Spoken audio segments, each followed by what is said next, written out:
سامعین مکرم، اس دور کا بہت بڑا فتنہ فرقہ جہلمی ہے، جس کے بانی مرزا محمد علی انجینئر ہیں، جس کا بہترین مشغلہ صحابہ کرام رضوان اللہ علیہم اجمعین کو تنقید اور طعن کا نشانہ بنانا ہے۔ اس نے اپنی پوری قوت صرف کی کہ مسلمانوں کے دلوں سے صحابہ کی عظمت، بالخصوص امیر المومنین خال المسلمین حضرت امیر معاویہ رضی اللہ تعالی عنہ کی محبت نکال لی جائے اور ان کی دشمنی، عداوت، بغض بٹھا دیا جائے۔ لیکن حق چھپتا نہیں، حق ہمیشہ واضح ہوتا ہے۔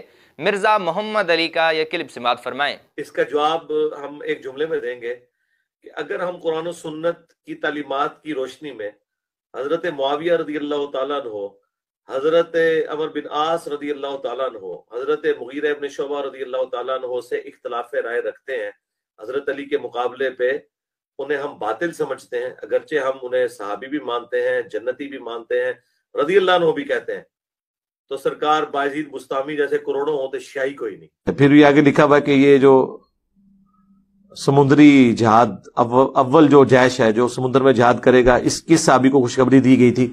جی یہ حضرت معاویہ رضی اللہ تعالیٰ عنہ اس میں شامل تھے۔ کس نے انکار کیا میرے بھائی؟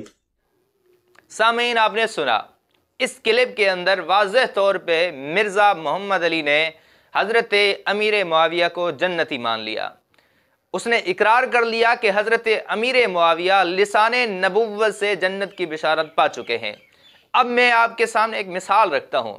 آپ نے دیکھا ہوگا کہ اگر کوئی گاڑی جا رہی ہے، مثال کے طور پہ کار ہے، اس کے شیشے وغیرہ بھی بند ہیں، اس کے پیچھے کتے بھاگ رہے ہوتے ہیں۔ اب کتوں کو پتہ ہوتا ہے کہ اس گاڑی والے کا کچھ بگاڑ نہیں سکتے، اولاً تو پتہ نہیں ہوتا، اس کے پیچھے بھاگنا شروع کر دیتے ہیں، لیکن انہیں اندازہ ہو جاتا ہے کہ ہم اس گاڑی والے کا کچھ ہی نہیں بگاڑ سکتے، پھر بھی اس کے پیچھے دوڑ رہے ہوتے ہیں۔ اسی طرح مرزے نے ابتداءً یہی سوچا کہ حضرت امیر معاویہ کی محبت، صحابہ کی محبت مسلمانوں کے دلوں سے نکال دی جائے گی، انہیں کھوکھلا کر دیا جائے گا، ان کو منتشر کر دیا جائے گا۔ لیکن جب مرزے کو اندازہ ہو گیا، تمام مکاتب فکر کے علماء نے اس کا بروقت تعاقب کیا، تو مرزا سمجھ گیا کہ میں کچھ بگاڑ نہیں سکتا، تو وہی کتوں کی طرح بھاگتے بھاگتے جیسے کتے کھڑے ہو جاتے ہیں، اسی طرح مرزے کو بھی رکنا پڑا۔ مرزے نے بھی اقرار کر لیا کہ حضرت امیر معاویہ جنتی ہیں۔ اب آتے ہیں کہ اللہ تعالیٰ نے قرآن مجید میں کسے کامیاب کہا ہے۔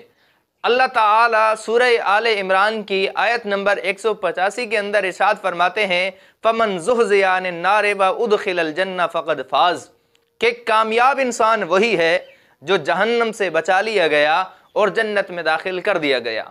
اور رسول اللہ صلی اللہ علیہ وسلم نے ایک مرتبہ صحابہ کرام سے دل لگی کی، مذاق کی، تو صحابہ نے عرض کیا، اللہ کے حبیب آپ بھی مذاق کرتے ہیں؟ تو حضور نے فرمایا کہ میں مذاق میں بھی حق بات کہتا ہوں۔ تو وہ نبی جو مذاق کے اندر بھی حق بات کہتا ہو، جس سے کبھی بھی جھوٹ صادر نہیں ہو سکتا، جسے مشرکین مکہ بھی صادق الامین سمجھتے تھے، اس نبی نے لسان نبوت سے حضرت امیر معاویہ کو جنت کی بشارت دی ہے، اور اس بشارت کا مصداق حضرت امیر معاویہ بنے ہیں۔ جب حضرت امیر معاویہ جنتی ہو گئے، جنت کی بشارت پانے والے ہو گئے، وہ بھی رسول اللہ صلی اللہ علیہ وسلم کی زبان سے، تو قرآن کے روح سے پتہ چلا حضرت امیر معاویہ ان کامیاب انسانوں میں سے ہیں جن کے بارے میں اللہ رب العزت کا ارشاد ہے، فَمَنْ زُحْزِحَ عَنِ النَّارِ وَأُدْخِلَ الْجَنَّةَ فَقَدْ فَازَ، کہ جو جہنم سے بچا لیا گیا، جنت میں داخل کر دیا گیا، وہی کامیاب ہے۔ تو پتہ چلا حضرت امیر معاویہ رضی اللہ تعالی عنہ کامیاب انسان ہیں۔ اب جب حضرت امیر معاویہ کامیاب ہیں، اب کامیاب لوگوں پر بھونکنا، ان پہ تبرئے کرنا، تنقید کرنا، یا تو ان لوگوں کا کام ہے کہ جو احساس کمتری کا شکار ہوں، جو بغض و عناد کا شکار ہوں۔ نمبر دو، ان لوگوں کا کام ہے جن کا کامیابی سے دور دراز کا بھی حصہ واسطہ کچھ نہیں ہوتا۔ اسی طرح صحابہ پہ بھونکنا، یا تو ان کا کام ہے جن کو غلط گائیڈ کیا گیا، غلط بتایا گیا، یا ان کا کام ہے جن کو دین اسلام سے دشمنی ہے۔ اب مرزا کے وہ فالوور جنہوں نے مرزا کے زہر سے اپنے اندر کو بھر لیا اور اس زہر کو پھر صحابہ پہ نکالا، بالخصوص حضرت امیر معاویہ رضی اللہ تعالیٰ عنہ کی ذات پر تنقید کی، تو انہیں اس سے سبق حاصل کرنا چاہیے کہ تمہارے ابے مرزے نے تمہارے بابے مرزے نے حضرت امیر معاویہ کو جنتی مان لیا ہے اور قرآن نے اسے کامیاب کہا ہے جو جنت میں جائے گا۔ جب حضرت امیر معاویہ کامیاب ہیں، اب تم اس پر تنقید کر کے اپنی آخرت برباد مت کرو، اپنی دنیا سنوارو، اپنی آخرت سنوارو، اپنی قبر اور قیامت کی فکر کرو۔ وہ جنتی ہیں، لسان نبوت سے جنت کی بشارت پا چکے، لہٰذا اپنی فکر کرو اور مرزے جیسے زہر سے، مرزے جیسے گند سے اپنے آپ کو بچاؤ۔